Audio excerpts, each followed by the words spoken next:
In a world today that feels more uncertain and more fragile than many of us have known, I think there are two skills that shape everything we do as leaders, as colleagues, as parents, as humans.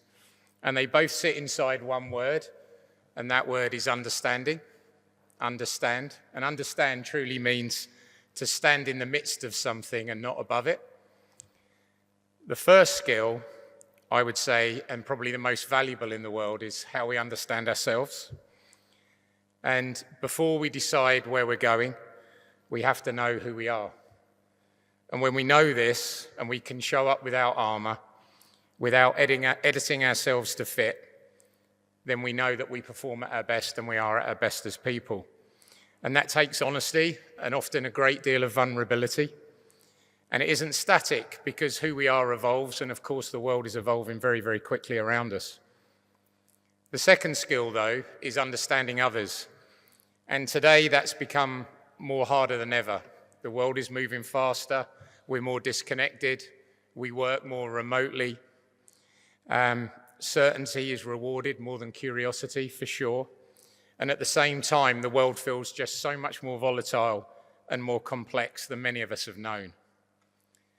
And in those moments, it's natural instinct, where for corporations, for communities, for countries, and even individuals, to freeze and retreat, to conform, or simply just to go along, to get along.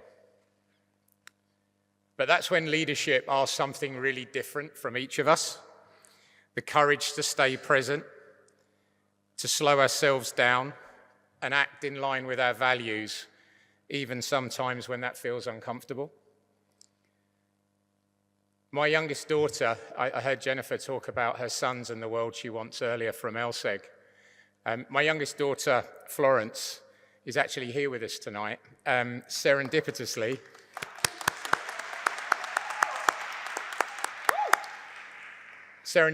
she's been doing work experience with us. She's 14. At least I think she's 14, and I can't see if she's got a glass of champagne in front of her. And when I think of true inclusion, I don't think first about frameworks or policies. I think about the world that she's learning to stand in, a world where difference is met with curiosity and not fear, where strength includes kindness, where success doesn't require her, or indeed anybody, to leave parts of themselves behind. And my dream for her is not to make me proud, because I already am.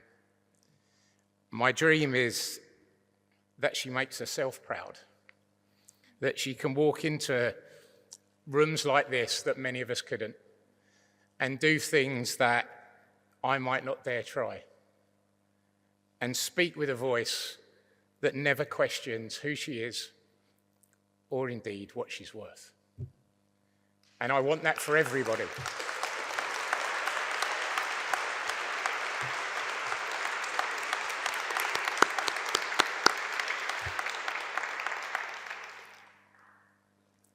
But that is why the work that everyone in this room does so deeply matters. You don't just speak about inclusion, you live it. It's the choices you make, the standards you set, and the moments when it's easier to stay silent, but you choose not to. This matters more now than it ever has done before, so please, please don't stop.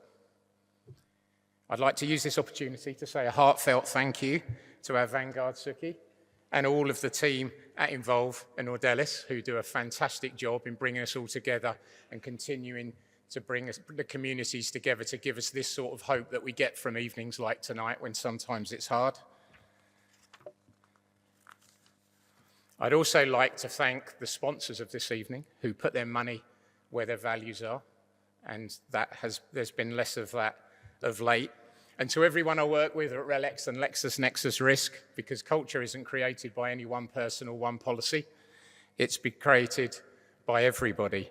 It's built moment by moment, by people, by humans, by all of us, by how we show up for one another, and by the collective choices we make, especially when nobody is watching. So in uncertain times, inclusion isn't passive. It's an active leadership choice. a resilient strategy, one that we have to keep choosing quietly, deliberately, and each and every single day, never giving up even when it feels hard. So a huge thank you to you all from me and from Florence for doing that work and for helping us to build cultures where people and the next generation watching us can truly thrive. Thank you all.